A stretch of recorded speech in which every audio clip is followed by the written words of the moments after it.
بسم الله الرحمن الرحيم. يا أيها الذين آمنوا اذكروا الله ذكرا كثيرا وسبحوه بكرة وأصيلا. بسم الله الرحمن الرحيم. الحمد لله وكفى وسلام على عباده الذين اصطفى، خصوصا على سيد الرسل وخاتم الأنبياء وعلى آله الأزكياء وأصحابه الأتقياء، أما بعد.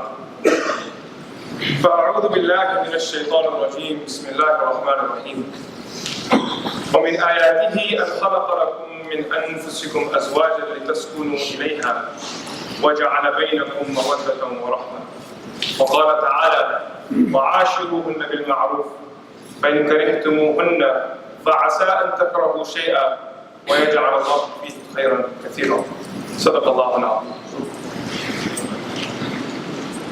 The verses of the Quran that I recited before you, the first one was from Surah Al-Rum.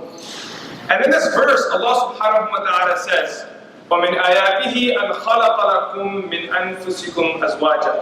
And from the signs of Allah subhanahu wa ta'ala is that He created from you, for you, your spouses. And one of the reasons why Allah subhanahu wa ta'ala granted you a spouse was so that you may seek tranquility and peace and joy within one another. وَجَعَلَ بَيْنَكُمْ مَوَدَّةً وَرَحْمَةً. And He placed between the two of you mawaddah and rahmah. Mawaddah, according to Mujahid, who is a famous commentator of the Quran, is your passionate love, for you to be attracted to one another. And the second, rahmah, is your compassionate love, that you should have mercy upon one another.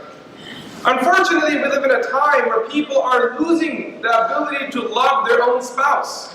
We are so kind and nice to everyone we see on the streets.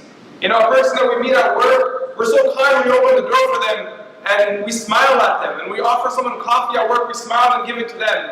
And anyone that shows a kind gesture to us, we're always saying thank you and you're welcome to them. We're so kind to the whole world. But the one place where our kindness never ceases is the house and the home. Our spouses don't see our kindness. And the reality is that we live in a time that in the United States of America, every minute, there are 20 people who are physically abused by someone who they consider to be an intimate partner. In the United States of America, when it comes to domestic violence, 85% of our domestic violence, the victims of it are the women in our community. And 15%, the victims of it are the men in our community. In the United States of America, every single year, there are 4,774,000 women who are abused by someone who they consider to be a beloved one. Domestic violence is a reality. We need to stop ignoring it. And the minbar needs to be the place where this is addressed from. In our own community in Dallas, this week we had an epic episode of domestic violence, where a husband took a gun and put it against his wife, and this is a Muslim man and a Muslim lady, and he put a gun against her head and he killed her right there. And all of the people in the media are sharing this report, and I read this in more than one media outlet. I was at the gym the other day, and one guy came and sat next to me, and he said to me, I wasn't wearing my clothes, I was wearing my gym clothes, and he said to me that I don't like Muslims. He said it very openly to me. And when he said this to me, I asked him, do you have any Muslim friends? He said, no. So I said, why do you not like Muslims? So he said, every time I read a report or I hear in the news that a lady was killed in a family or someone was abused, I don't have to even read the finishing part of that report to know that the perp behind this act was a Muslim. Now obviously his statement is overstretched and he's sharing his biased view, which I dealt with while I was speaking with him. But for us, the Muslim community, this is something for us to reflect over. We were the people who were supposed to stand for justice. Our religion was the fix. It was a solution to domestic violence and abuse. The Prophet ﷺ saw domestic abuse in his community, and he prohibited them from doing that. Allah says in the Quran in Surah An-Nisa, Ya ayyuhalladhina amanu, la yahillu lakum an tarithu an-nisaa karha. That Arabs had this practice that when someone would die, his relatives would come, and just as they would inherit the wealth, someone would come and claim his wife and say, I'm inheriting this person's wife. And Allah subhanahu wa ta'ala mentions in the Quran very clearly, this sort of act is from ignorance. It has no place in Islam. This is clear and absolute abuse. If the lady wishes to move into that person's marriage, that's another thing. But to come and claim her like she's some sort of a car, that this is my car now, that's not what Islam advocates. Then Allah subhanahu wa ta'ala says in the Quran, right? وَعَاشِرُهُنَّ بِالْمَعْرُوفِ. In that same ayah, Allah continues on to say, وَعَاشِرُهُنَّ بِالْمَعْرُوفِ. And live your lives with your spouses and with the women in a suitable and appropriate manner. Respect them. Just as you would want to be respected, learn to respect your spouse too. And then Allah subhanahu wa ta'ala teaches us, فَإِنْ كَرِهْتُمُوهُنَّ. And if there is something about your spouse that bothers you, because that's a reality, no one's going to be perfect. Just as there are certain things that bother you about your spouse, know that there are things that bother your spouse about you. But they haven't lifted their hand against you yet. فَإِنْ كَرِهْتُمُوهُنَّ. And if there is something that bothers you about your spouse, فَعَسَىٰ أَن تَكْرَهُوا شَيْئًا. Then it may be possible that you dislike one thing. وَيَجْعَلَ اللَّهُ فِيهِ خَيْرًا كَثِيرًا. But Allah subhanahu wa ta'ala has placed so much good inside you on the other hand. There might be one thing that bothers you. But look at all the other good that Allah subhanahu wa ta'ala has blessed you with. Our marriages are supposed to be a place of peace and tranquility. لِتَسْكُنُوا إِلَيْهَا. We're supposed to be able to come home and smile and be happy and be energetic and feel proud to be in the company of our spouse. We're supposed to be happy and our hearts are supposed to be lifted when we look at our spouse and when we're in their company, not want to run away from them. And when your house loses peace, when there's constant bickering, fighting, argumentation that happens within the four walls of the house, then you must know that that house now is no longer has the barakah of marriage in it. The legality of marriage may be sound, but the barakah that's supposed to come with marriage, the love that's supposed to come with marriage, that won't be there anymore.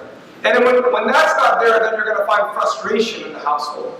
And when people get frustrated regularly, and when people get frustrated and they can't control it anymore, then foolish and weak people will result to, they will then turn towards domestic violence and abuse. And that's where our community is today. We the Muslims are the ones who have the solution to this. We have the fix for this. You know, in Nigeria, there was a case in which, during the British rule, there was a case where a husband killed his wife. The Muslim judge gave the ruling that the husband will be killed in return because he killed his innocent wife. It was a British judge who was present there who overturned that ruling. And the Muslim judge said to him that Islam is the solution to domestic violence. When someone is an aggressor, we have a solution of how to deal with that aggression. And the Quran teaches us to stay away from that aggression. We find in the life of the Prophet ﷺ, he teaches us again and again to be patient and calm, to be patient and calm. We hear about these lectures. We hear about these important characteristics of being patient and having forbearance and lowering our gaze when we're angry and controlling our thoughts in our heart when we're angry. But we don't translate what we learn in the masjid into reality. It just becomes a theory. It's an idea that we have in our mind. And when we walk out of the doors of the masjid, that idea is gone. And we turn back to ourselves where we then begin to gloat and boast over, yes, I was at Jummah Salah, and I never missed a Jummah Salah, and I'm always there first in the Salah for the Jummah Salah. But the question to you is, in all the years of you sitting first in the masjid for Jummah Salah, has that made you a better person? Why can't we, the society, see you being a better person? Why isn't your family seeing those khutbahs that you heard translate into something practical within the four walls of the household? You know, we have to stop viewing the Muslim community. We need to stop viewing ourselves immune to the ills of society. If this is a problem in America, we are a part of the fabric of America, and the problem is a part of our problem too. Many of us, we come from cultures where domestic abuse and abuse to your spouse or to your children or to your beloved ones is something that is tolerated. As long as you're a man, go ahead and do whatever you want to. Maybe that's a part of our culture. I'm not accusing all cultures, but maybe a culture or subculture may be more tolerant to this. Or it's possible that some people sitting here may think that, you know what, by me lifting my hand a little, it shows how big of a macho man I am and how I have control of the household. And then there are those of us who are foolish enough to start quoting the Quran to justify our anger issues. And we say in the Quran how the Quran says, وَضْرِبُوهُنَّ. And this now gives me the license to pick up my axe and chop off anything I want to, and take out my lash and beat anyone up I want to, because the Quran gives me permission to do so. First and foremost, unless you are a mufassir of the Quran, who understands every element of the Quran, be aware and be careful of going to the Quran and interpreting its legal affairs before turning to the scholars and seeing what they have to say about these verses, and reading the context of these verses. Secondly, if you do want to read the Quran and you want to go to those verses and you want to pull them out and put them out of context, how about we look at those verses in the context of the life of the Prophet ﷺ? Where Aisha radiallahu anha herself says, when she was asked, someone asked her, describe the Prophet ﷺ to us. And she says, كَانَ خُلُقُهُ الْقُرْآنِ. His characteristics were a manifestation of the Quran. He lived the Quran. Every act of his, every statement of his was supported by the Quran directly. And if you accept the Prophet ﷺ's life, and if you accept hadith as a form of legislation, and a point of reference for us Muslims, and a sunnah that we should all look up to bring into our life, if you accept that, then I challenge you to bring one hadith that shows us that the Prophet ﷺ ever laid his blessed hand on one of his family members. Bam! There's no answer to that. Because we all know for a fact that that's not possible. The Prophet ﷺ would never do such a thing. But some people say, oh, my spouse, they frustrate me. Sometimes my wife makes me very angry, or my children make me very angry, or my sibling makes me very angry. That's why I resort to this. One husband and a wife came to my office, and the wife's telling me how my husband physically abuses me. And I asked him, I said to him, why do you do that? And he said to me that she makes me angry. And I said to him, I dare you, the next time the cop pulls you over and gives you a ticket, why don't you go and hit him? And don't tell me he doesn't make you angry. Everyone gets frustrated when a cop pulls you over. Your heart starts reeking with anger and you want to do something, but you know the guy in front of you is a place of authority and your anger is not going to do much. So stop flexing muscle on someone who may not be able to defend himself. Allah subhanahu wa ta'ala may have given you physical strength, but any person who is given something by Allah subhanahu wa ta'ala is accountable by Allah subhanahu wa ta'ala for what you're given. Just because it's within the four closed walls of your house and no one can hear or see because the windows are closed and the door is closed, that Allah subhanahu wa ta'ala cannot see it. Every time you look at a person in anger and it's unjustifiable, or you raise your hand against someone and it's not justifiable, every time you abuse someone, the world may or may not hold you accountable, but Allah subhanahu wa ta'ala is definitely aware of what you're going through. Bring to us from the Quran, bring to us from the life of the Prophet sallallahu alaihi wasallam, where it says that the Prophet sallallahu alaihi wasallam directly hit, or he mentions that the Prophet sallallahu alaihi wasallam, he struck one of his family members. And don't bring the argument that his wives were so amazing and his family were so amazing that they never caused the Prophet sallallahu alaihi wasallam frustration. Because yes, it is true that they were amazing. All of the wives of the Prophet sallallahu alaihi wasallam are our mothers, and they were the awesomest women who walk on this earth. But at the same time, they were human beings. And there were times in the Prophet's life where yes, he did experience frustration too in his marriage. One of the wives of the Prophet ﷺ sends some food for the Prophet while he's at the house of Aisha radiallahu anha. Aisha radiallahu anha opens the door and there's a servant standing there with food. And he presents the food and says, so-and-so other wife sent the food. Aisha radiallahu anha, she becomes angry, she gets enraged, and she says, how dare she send food on my day? Does she not think I'm capable of cooking food? And she takes the bowl and smashes it on the ground. Breaks it, shatters. I want you to put yourself in the Prophet ﷺ's shoes. He's standing right there. One of your family members made a kind gesture of sending you food. And your wife, for whatever reason, didn't like that gesture and took the bowl. One thing that she didn't like the gesture and said, take your food back home. That could have been one response. Or she could have taken the food and left it in the corner of the house. That could have been the second response. But what does she do? She takes that bowl and in front of that person, so that person can go back and tell her what happened.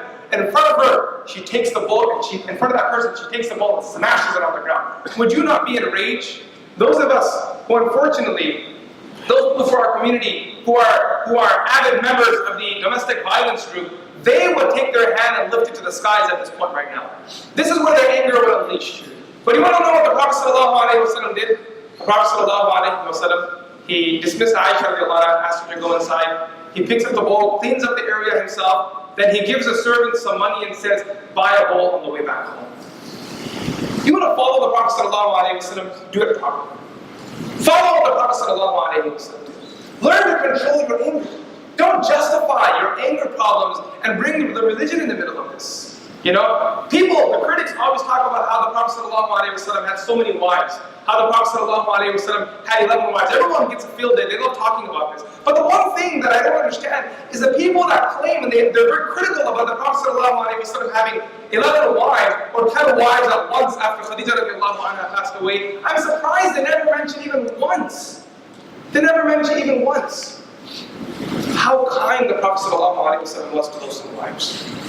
And they never talk about how those wives, they never had a single complaint against the Prophet ﷺ, that he was ever abusive to them, ever became excessively angry towards them, ever threw an anger tantrum at them. They never mentioned any of this. For them, the Prophet ﷺ was the most beloved part of their life. He was the sukoon of their life. So we as Muslims, We as a Muslim community, rather than being the purpose behind domestic violence and domestic abuse, we need to be a part of the solution. We should shout out to the world and say that we, Islam, we the Muslims, are the solution for this. The Prophet ﷺ teaches us in so many verses the importance of being kind. Now when I talk about domestic abuse or domestic violence, what immediately pops in our mind is picking up your hand and hitting someone. Some of us right now are probably guilty of this, and others are probably not guilty of this, and we're thinking that, you know what, I never hit my spouse, so this khutbah has nothing to do with it. Well, domestic abuse and domestic violence is not restricted only to hitting someone or hitting them with your hands. You know, the definition of domestic abuse is a repeated violation against someone. First of all, it's not a one-off thing, it's a repeated violation. That's why all the stats I shared earlier on, keep this definition in mind. So it's a repeated aggression against someone who you love, which could be your spouse, your children, your sibling, someone who's close family to you. And it's not only physical abuse, but it's also verbal abuse. It's also emotional abuse, or any sort of abuse. It's a very broad, open thing. There are many ways to abuse someone. Some of us may not raise our hands, but we are regular when it comes to verbal abuse. We come home and we use foul language, we're referring to our spouses. One lady came to me once and she said to me, "Sheikh, my husband is verbally abusive to me." I asked her, "What do you mean verbally abusive to you?" She says to me, "My husband at home calls me a prostitute." And I said, "Wala hawla wala quwwata illa billah." And I feel shy in using that language from the minbar today while delivering the Jummah Khutbah. But unfortunately, it's a reality, and we have to face it. This is the sort of language we're using with our spouses. A lady comes to me and tells me that my husband is being abusive with me. And I never had any idea. I thought maybe it's something minor because this was someone I saw regularly in the masjid. And then when she starts telling me the language her husband's using at her, all sorts of curses, bad language, and you say this person is the mother of your children? This is the person who you're telling your kids to respect, while you have no respect for that at all? This is the person that you took a promise to love and take care of the day you got married to that person, but now years later somehow you've given yourself the authority and graduated yourself to now becoming an oppressor? Where does this come from? We have to learn to control our tongues. The Prophet ﷺ never used foul language. If you're upset with someone, find a way of expressing your upset rather than resorting to foul language. You know, when I was young, my English teacher taught me a very powerful lesson. And I think it was her lesson that taught me how to dislike foul language. She said to us, and she wasn't a Muslim, she was not Muslim, she was a white British lady, Miss Barbara Smathers. She said to us that only that person uses foul language who doesn't have the proper vocabulary and expression ability, the ability to express what they're experiencing and how to show their frustration. Only that person resorts to foul language. Otherwise, if you have good language and you have the ability to express yourself, you'll have a better way of saying it, rather than using bad language. And that lady, when she said that day, I told myself, you know what, I'm not a weak person, I definitely have good vocabulary, and hopefully I can express myself a better way, no more using foul language. And that was me when I was 12 years old. You know, we as adults have to stop using foul language within our homes. And then beyond that, there's also emotional abuse, where we're always talking down to people, or when we come home, we're in a constant state of anger, always in anger. One time, Umar bin Khattab radiallahu anhu, he came to this public area, and one of his employees, one of his khuddam, he was lying on the ground while this man's children were playing on his chest. So it was his own children. His children were jumping around and playing on his chest. So Umar bin Khattab radiallahu anhu, he was looking at this guy, and when that man saw Umar radiallahu anhu there, he became very angry and told his kids, "Shh, everyone quiet," and told everyone to be quiet. So Umar radiallahu anhu, when he saw how this man was dealing with his children, how harsh he was and how he got very angry all of a sudden, so Umar radiallahu anhu asked him, "How is your relationship with people at home? Tell me more about your relationship you have with your wife and your kids." So this man said, "When I walk home, everyone is so terrified of me that no one says a single thing." He thinks this is very macho, masculine to say this. So he's boasting in front of Umar radiallahu anhu. And when I get home, no one says a word. Everyone's very quiet because they know not to mess with me. So Umar bin Khattab radiallahu anhu, you know what he does with this guy? He fires him. He says to him, "You can't show mercy to your family. How can I trust you to show mercy to the ummah of the Prophet sallallahu alaihi wasallam?" This right here is a lesson. If you can't show mercy to your own family, then what mercy can you show to other people? What kind of spiritual growth do you expect of yourselves? So the call to action is this. Go back home today and go to the people who you've oppressed and tell them you're sorry. If you raise your hand on someone, if you use foul language to someone at home, it could be your sibling, it could be your spouse, it could be your parent, it could be anyone at home, anyone of your relatives. Go back and say sorry to them. If you haven't told your spouse or your children how much you love them, go back and tell them how much you love them. Because the Prophet ﷺ told us, and with this I close, the best of you are those that are best to their family, and I am best to my family. So if you think this khutbah that I just shared with you right now, the words that I just shared with you, seem to be some sort of a sympathetic call, or some sort of a progressive, liberal American Islam that's calling you towards being just, then if that's what you want to call it, you can call it that. But what I'm calling you towards, what I stand here to advocate on behalf, isn't something that's progressive, liberal, or conservative. This is the Sunnah. You can interpret it however you want to, right? And if we keep allowing our cultural norms to overcome us, and we keep allowing our culture to be a barrier between us and our deen, us and success, then we won't have growth. We will only be oppressors. And to the women of our community, there is no virtue in remaining silent in the face of an oppressor. There is not a single hadith that tells us that if someone's oppressing you, you remain silent, that you'll get Jannah. If someone's oppressing you, you raise your voice. You go to the people in your life that care about you.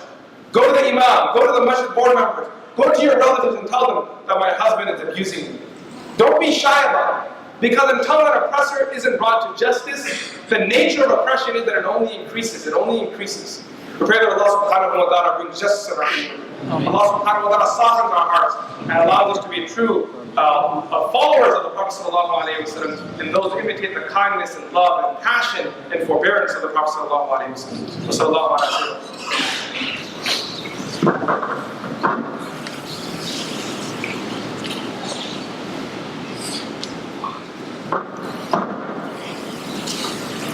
الحمد لله رب العالمين إن الله وملائكته يصلون على النبي يا أيها الذين آمنوا صلوا عليه وسلموا تسليما اللهم صل على سيدنا محمد وعلى آل سيدنا محمد كما صليت على إبراهيم وعلى آل إبراهيم إنك حميد مجيد قال النبي صلى الله عليه وسلم أرحم أمتي بأمتي أبو بكر وأشدهم في أمر الله عمر وأصدقهم حياء عثمان وأقضاهم علي رضوان الله تعالى عليهم أجمعين ربنا آتنا في الدنيا حسنة وفي الآخرة حسنة وقنا عذاب النار ربنا هب لنا من أزواجنا وذرياتنا قرة أعين واجعلنا للمتقين إماما يا رب العالمين اللهم اهدنا فيمن هديت وعافنا فيمن عافيت وتولنا فيمن توليت وبارك لنا فيما أعطيت وقنا واصرف عنا برحمتك شر ما قضيت فإنك تقضي ولا يقضى عليك إنه لا يذل من واليت ولا يعز من عاديت تبارك ربنا وتعاليت اللهم أعز الإسلام والمسلمين اللهم انصر المسلمين في كل زمان ومكان يا رب العالمين اللهم احفظ البلاد المسلمين واحفظ الحرمين الشريفين والمسجد الأقصى يا رب العالمين اللهم ول أمورنا خيارنا اللهم ول أمورنا خيارنا اللهم ول أمورنا خيارنا اللهم لا تول أمورنا شرارنا اللهم إنا نسألك من خير ما سألك منه نبيك وحبيبك سيدنا محمد صلى الله عليه وسلم ونعوذ بك من شر ما استعاذ منه نبيك وحبيبك سيدنا محمد صلى الله عليه وسلم أنت المستعان وعليك البلاغ ولا حول ولا قوة إلا بالله العلي العظيم وصلى الله على سيدنا محمد وعلى آله وأصحابه أجمعين برحمتك يا أرحم الراحمين والحمد لله رب العالمين.